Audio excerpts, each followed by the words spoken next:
হাট থেকে কিনে সরিষা নিয়ে এসেছে, চাতালে শুকাতে দেবে। ওখানে সরিষা বস্তাত করে নিয়ে এসেছে, ওখানে ঢেলে রেখেছে অল্প কিছু। আর দুইটা ব্যানে রাখা আছে সরিষার বস্তা, এগুলো রাখবে। কিন্তু চাতালালা বলতেছে যে জায়গা নেই, আমরা এখানে সরিষা শুকাতে দেব, সেই জন্য একটু দেরি হইতেছে ঢেলে রাখার জন্য। ওই যে ওইটুক ঢেলে রেখাইছে ওখানে সরিষা। এই যে দেখায় আপনাদের,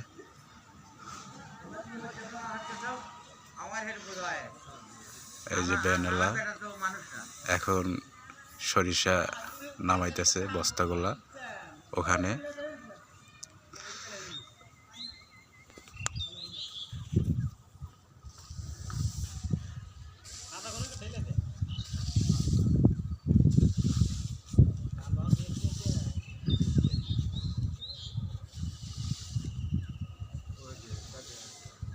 দেখেন কত সুন্দরভাবে। আর তাহলে এই পাশ দিয়ে একটা সরিষা শুকাতে দিছে, এইগুলো সরিষা বের করবে চাতালের মধ্যে। দেখেন কত সুন্দরভাবে দিয়ে রেখেছে। সরিষা যখন শুকে যাবে, মানে এইগুলা শুকে যাবে, তখন আপনার সরিষা এমনি বের হয়ে যাবে নিচ দিয়ে। এই যে এরকম দানা করে থাকবে, দেখা যাচ্ছে। ওই যে সেই কারণে হাট থেকে কিনে এসে সরিষা জাগা হইতেছে না, চাতালে শুকাতে দেবে। আর কাঁচা সরিষাই কিনে নিয়ে এসে হাট থেকে। এটা নিয়ে এসেছে ঘুরঘাট থেকে এই সরিষা কিনে। আমাদের এখানে হাট আছে কাছে, বেশি দূরে না। এটা হচ্ছে চান্দাইগণ হাট। কালকে হাট গেছে, কালকে মঙ্গলবার হাট।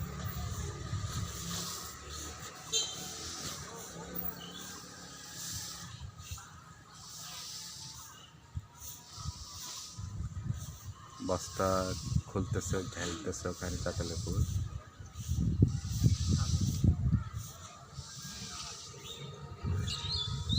একটা করে বস্তা ভ্যানের উপর থেকে নামাইতেছে।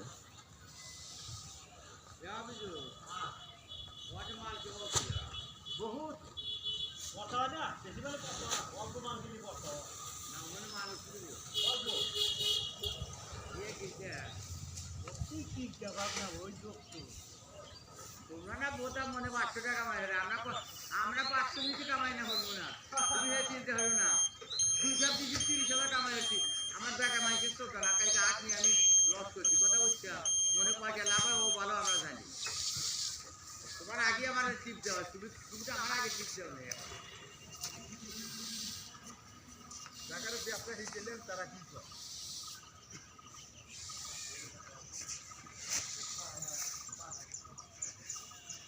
রাসেল ভাই গো কাকা, তাহলে 4 লাখ টাকা নিয়ে ঘরের মধ্যে ধরে ফিরে দিচ্ছে, বুঝছো? 10 মন কিনছি, 10 মনে 1900 টাকা লাভ করছি। কথা বুঝছো? ও 5 টাকা না পেতে আমরাও পাবো না। 4 লাখ টাকা আমার কাছে 3 লাখ কাম হয়ে যায়। ধানের উপর থেকে সরিষাগুলো নামাইতেছে, নিচে রাখতেছে, ঢাইলা রাখতেছে বস্তা। বস্তা থেকে নামাইতেছে, ওখানে ঢাইলা রাখবে। এই সরিষা অনেক দূর থেকে নিয়ে এসেছে এবং ঘুরকাহাট থেকে এই ভ্যানে করে।